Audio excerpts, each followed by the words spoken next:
Maya-maya ay pinagalitan ni Ato ng mahigpit si Tokudo dahil binigyan nito ng sobrang kalayaan ang kambal. Ngayon ay alam na niya na binabantayan lang pala siya ng mga ito dahil hindi sila gumawa ng kanilang tungkulin at sa halip ay pinagmamasdan siya gamit ang kanilang pinagsasaluhang pakiramdam, at nagkaroon pa sila ng sapat na oras para babalaan siya gamit ang telepatiya. Ipinaliwanag ni Tokudo na ayaw niyang maging mahigpit sa kanila at hayaan sana sila, lalo na't nasa edad sila na madaling maimpluwensyahan, pero mas lalo lang nagalit si Ato at tinanong siya kung iniisip ba niya na siya ang ama ng mga ito. Pagkatapos noon ay tinanong niya ang kambal kung ano ang iniisip nila at kung balak ba nilang itago ito kasama ng hari. Kaagad na itinago ni Carrie at Maria ang damit na may dugo, pero sinabi ni Ato na huli na para gawin iyon. Sa huli ay lumapit siya sa mga manggagamot dahil nalaman niyang may pinapalitan sila ng balat sa harap mismo ng kanilang damit.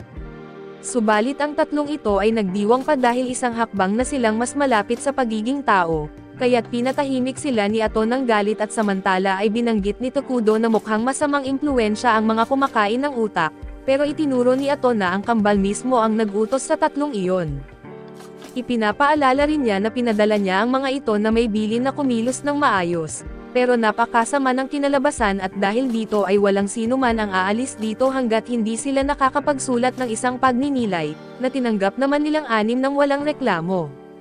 Maya-maya pa ay pumunta ang mga madilim na duwende at ang iba pa sa bulwagan ng pulong kung saan dapat nilang pag-usapan kung ano ang gagawin kay Dragon. Sa sandaling iyon ay binigyan ni Tokudo ng candy sina Carrie at Maria, pero nang makita silang tuwang-tuwa, muli silang pinagalitan ni Ato dahil hindi siya naniniwalang nagsisisi sila sa nangyari. Sinabihan siya ng mga madilim na duwende na kumalma at idinagdag pa na sila rin ay nagkulang sa pagtuturo ng maayos sa kambal, kaya't bahagyang kumalma si Ato at ipinatawag na ang pagpupulong. Pagkatapos nito ay tinanong ni Molter ang kambal kung ang investigasyon na ginawa nila ay kapareho ng nakasulat sa ulat, na agad nilang sinagot ng oo at sinabi na nabasa na rin ito ng hari kaya't hindi dapat naglalaman ng pagkakamali, at matapos iyon ay pinag-aralan ng mga madilim na duwende ang ulat at napagtanto nilang medyo hindi matatag ang lungsod, dahil kulang sila sa yaman para mapanatili ang kaayusan at patuloy na tumataas ang mga krimen. Ibig sabihin ay darating ang panahon na magkakaroon ng kaguluhan, lalo na't may mga barbarong dayuhan na umaatake sa kanila, at isang bagay pa na isinasaalang-alang nila ay nakikipaglaban sila sa mga goblin, orc at minsan sa mga higanti mula sa kabundukan. Sinabi ni Gia na hindi magiging problema ang mga goblin at orc, ngunit tiyak na may mawawalan ng buhay sa pakikipaglaban sa mga higanti ng kabundukan, at dinagdag ni Molta na biglang lumilitaw ang mga halimaw sa grupo malapit sa lungsod at patuloy na dumarami araw-araw. Tinanong ni Ato kung ano ang ibig sabihin ng paglitaw mula sa wala, kaya't ipinaliwanag ni Maldar na malamang ito ay dahil hindi nila nadedetekta ang mga kaaway. Ang matatalim na pandaman ng mga taong hayop ang karaniwang nagbibigay ng abiso sa presensya ng kalaban, ngunit tila napagod na ang mga ito.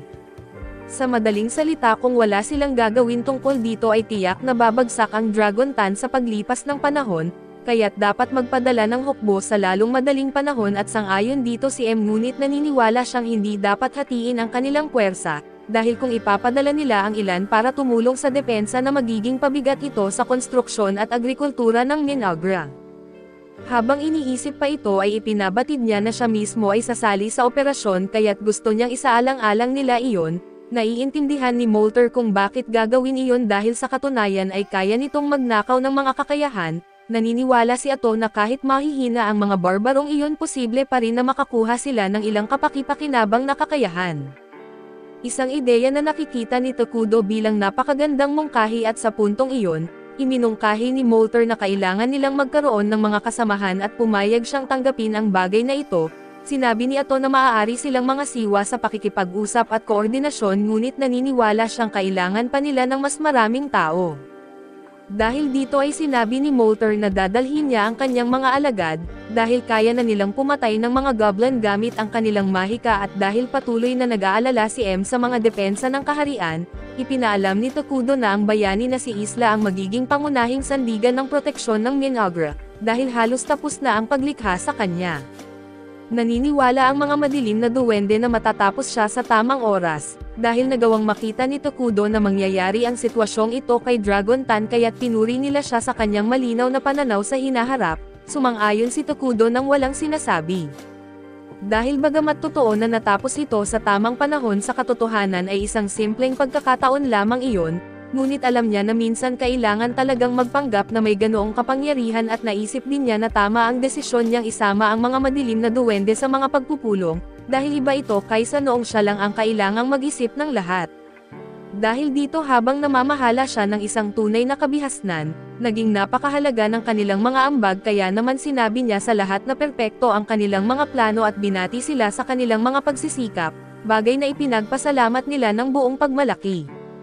Doon napagtanto ni Tokudo na ang pagsasabi ng ilang salita ay kayang magpataas ng kanilang motibasyon at taliwas sa laro. Ang isang pinuno ay dapat marunong ilabas ang potensyal ng kanyang mga tao na isang bagay na bagamat mahirap gawin, ay napakasarap sa pakiramdam. Makalipas ang ilang sandali ay nagtipon silang lahat sa harap ng lugar kung saan naroon ang altar na labis na nasa sabik si Ato. Dahil sa wakas ay dumating na ang araw na ito, binanggit ni Tokudo na kinailangan nilang matipid ang mga yaman upang makuha ang kanilang kinakailangan, ngunit ngayon ay magbubunga na ang lahat ng iyon. Tinanong siya roon kung ano ba ang hitsura ng bayani na kanyang itatawag, at ang sagot niya ay sorpresa na lamang iyon. At pagkatapos ay tinanong niya si Ato sa pamamagitan ng telepatiya kung ano ang palagay nito tungkol sa mangyayari kay Isla. Sinabi nito na si Isla ang unang bayani na kanilang tatawagan mula nang dumating sila, kaya't wala siyang ideya kung ano ang maaaring mangyari, ngunit kung sakaling magrebelde ito, ibibigay niya ang kanyang buhay upang protektahan siya. Binanggit ni Tokudo na kung nakarating sila hanggang dito at ito ay dahil sa kanya, pero kung mawawala siya ay hindi na muli itong maipapatawag, kaya't ayaw niyang magsakripisyo ito sa kahit anong dahilan. At pagkatapos noon, ginamit niya ang kanyang mahika upang isagawa ang pagsasagawa ng pag-invoke at sa loob lamang ng ilang segundo, lumitaw ang isang bola ng madilim na enerhiya na sumisipsip ng lahat ng yaman ng altar. Nang magbago ito sa isang kulisap na tila sisidlan, unti-unti itong nabasag hanggang sa tuluyang lumabas ang bayani na si Isla na agad nagsumigaw ng malakas, ipinapakita ang kanyang napakalaking laki kumpara sa lahat ng naroon. Matapos ang pag-invoke ay tinawag ni Isla si Tokudo bilang kanyang dakila at makapangyarihang hari, at itinuring na isang karangalan ang makita siya sa lugar na iyon. At pagkatapos ay ipinakilala niya ang sarili bilang si Isla na reyna ng mga insekto. Kitang-kita na dahil sa kanyang paglikha ay nakatanggap ng dagdag na 2 sa lakas ang lahat ng unit ng mga insekto. Tinanong siya ni Tokudo kung alam ba niya kung sino siya, at nang mas tumingin ng maigi si Isla, natuwa siya nang makilala ito at binanggit ang pangalan na Tokudo Iron na nagpapatunay na naaalala pa rin niya ito. Biglang pumagitna si Ato sa kanilang dalawa at tinanong kung maaari bang mangako lamang siya na paglilingkuran ang kanyang hari. Sa halip na sumagot ay natuwa si Isla nang makita ang kanyang munting si Ato, at habang hinahaplos ang ulo nito ay nagsimulang humanga sa kung gaano siya kakwela at ka-adorable. Hiniling ni Ato na sagutin siya kahit na medyo nahihiya, kaya't walang problema si Isla na maglingkod kay Tokudo, dahil naaalala pa ng kanyang katawan ang mga araw na magkasama sila, at sa huli, siya lamang ang nakapaglabas ng lahat ng kanyang kapangyarihan. Dagdag pa niya ay palaging paborito ni Ato si Tokudo na kahit ito ang nais marinig ni Ato lalo lamang siyang nahihiya. At paglipat ng usapan, sinabi ni Isla kay Tokudo na ipaliwanag sa kanya ang kasalukuyang sitwasyon na isang bagay na pumayag itong gawin sa palasyo. Doon ay makikita si Kato na nahihirapan dahil sa sobrang pagkalinga na ipinakita sa kanya. Nang makapasok na sa palasyo ay naipaliwanag kay Isla ang lahat ng detalye, kaya naunawaan niya ang sitwasyon na kinakaharap nila ngayon. Ipinaliwanag rin ni Tokudo na marami pa siyang hindi alam, pero nakarating siya rito dahil kay Ato na labis namang ikinatuwa nito. Dagdag pa ni Ato na nagawa niya ang lahat ng iyon dahil kasama niya si Tokudo, at kung nag-iisa siya ay baka kinitil na niya ang sariling buhay. Lumapit si Tokudo sa kanya dahil nakadama siya ng lambing, at ganoon din ang ginawa ni Ato, na lumikha ng isang kaakit-akit na sandali na bagay na sa palagay ni Isla ay di dapat makita.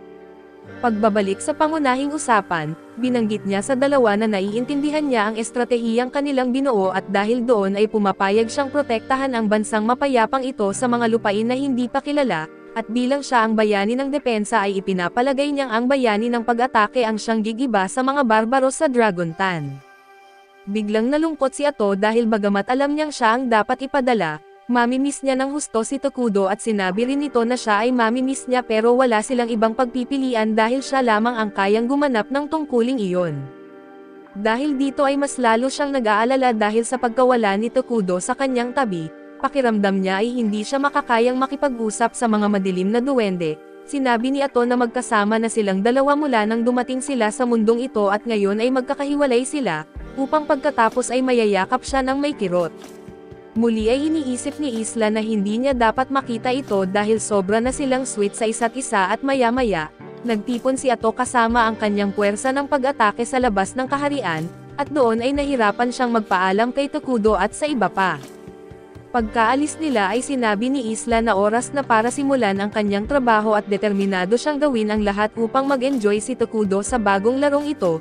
Nang makabalik ang dalawa sa palasyo ay napansin ni Isla na inaantok pa rin si Tokudo at halatang wala talaga itong magawa. Doon lumitaw sina Maria at Carrie na ipinaliwanag kay Isla na ang hari ay palaging natutulog hanggang tanghali, at sa mga araw na hindi siya nagising sa oras na iyon sila ang pumupunta para gisingin siya dahil nagrereklamo pa ng kaunti si Tokudo sa paggising. Pinaalalahanan siya ni Isla na siya ang hari ng pagkawasak at ang pinuno ng Minagra, kaya simula ngayon ay dapat siyang gumising sa umaga. Pumayag si Tokudo na subukan ito at habang sinabi ni Carrie kay Isla na iba siya kay Ato, dahil si Ato ay hinahayaan lamang ang hari na gawin ang anumang gusto niya at kinumpirma ni Isla na tama iyon at pagkatapos ay hiniling kay Tokudo na ipahiram sa kanya ang kambal sandali. Pumayag naman agad si Tokudo ngunit tinanong niya ang dahilan kaya't ipinaliwanag ni Isla na hindi pa niya kilala ang lahat ng nasa Minagra, at gusto niyang ang mga ito ang magbigay sa kanya ng tour at naisip ito ni Tokudo dahil ang hangarin niya ay makita ang lahat ng personal sa halip na sa pamamagitan ng mapa. Iniisip niyang ginagawa ito ni Isla upang makilala ng mabuti ang depensa ng kaharian. Dahil nakita niya itong kapakipakinabang ay pumayag siya agad at pinaunlakan din ng mga dalaga ang kahilingan.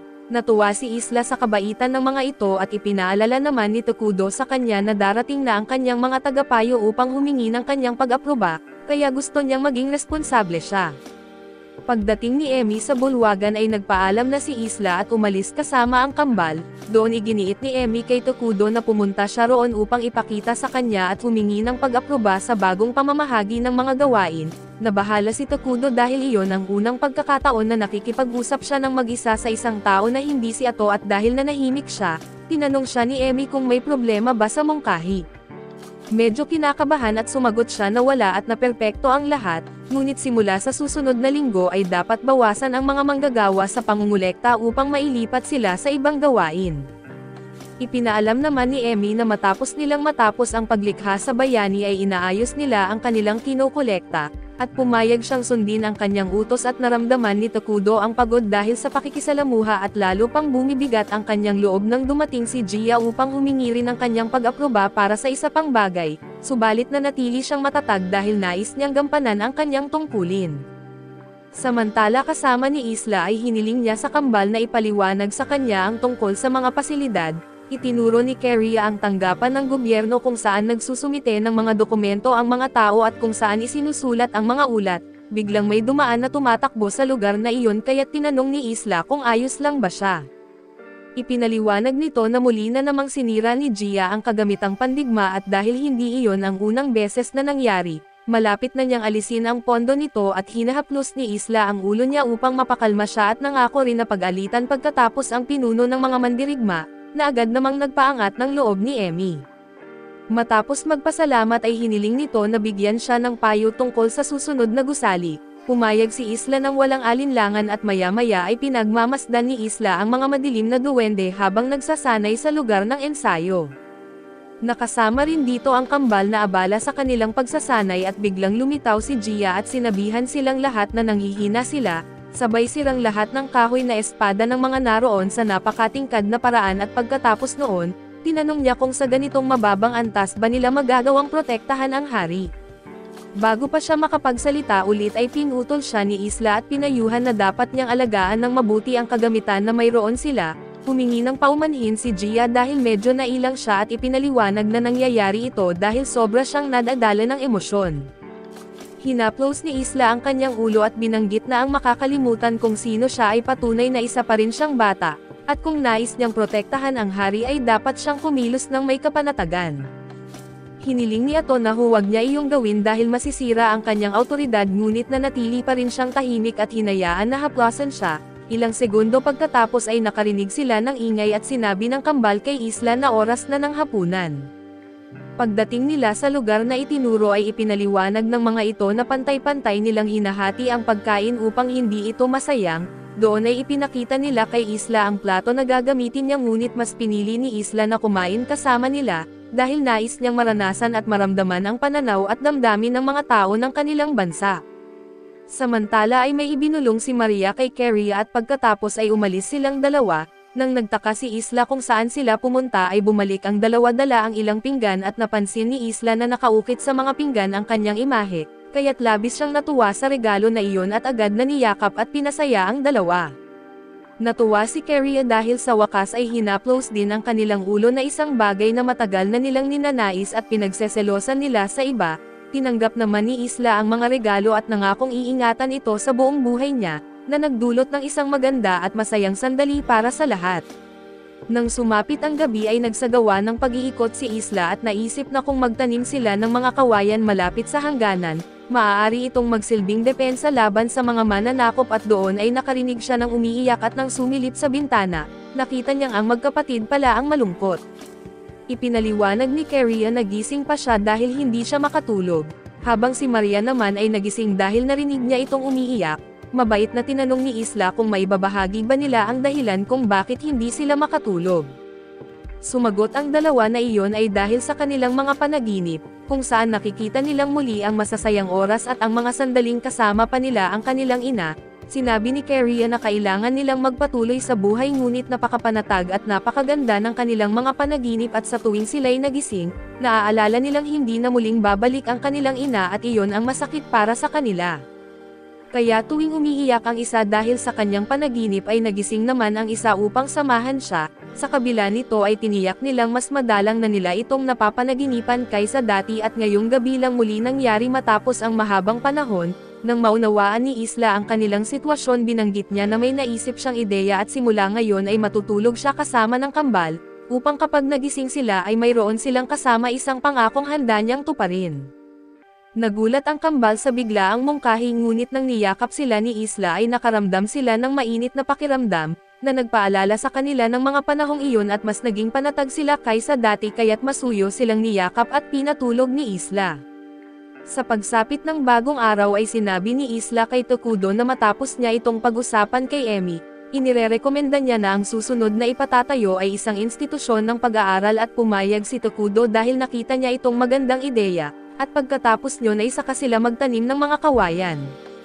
Ipinunto rin ni Isla na ang kagubatan ay nagbibigay ng kalamangan sa mga madilim na duwende, ang isinumpang lupa ay nagbibigay ng benepisyo sa mga nilalang ng kasamaan, kaya't habang naruroon sila ay magiging ligtas ng matagal. Dagdag pa rito ay ibinahagi ni Carrie ang isang bagay na nakatulong sa kanya upang magdesisyon. Sinabi nitong matindi ang tibok ng kanyang puso dahil nais niyang matuto ng marami upang maging kapaki-pakinabang sa hari. Paglipat ng usapan ay tinanong niya kung kamusta na si Ato, at sumagot si Tokudo na nasa isang sitwasyong masaya ito, at gamit ang kanilang pinagsasaluhang pandama ay nakikita nila kung ano ang ginagawa niya sa kasalukuyan. Doon lumabas na si Ato ay nasa mismong entrada ng lungsod ng Dragon Tan na nakangiti habang hinihintay ang pagdating ng mga higanti mula sa kabundukan. Subalit dito na nagtatapos ang episode 9 ng anime na ito, at salamat sa inyong panonood.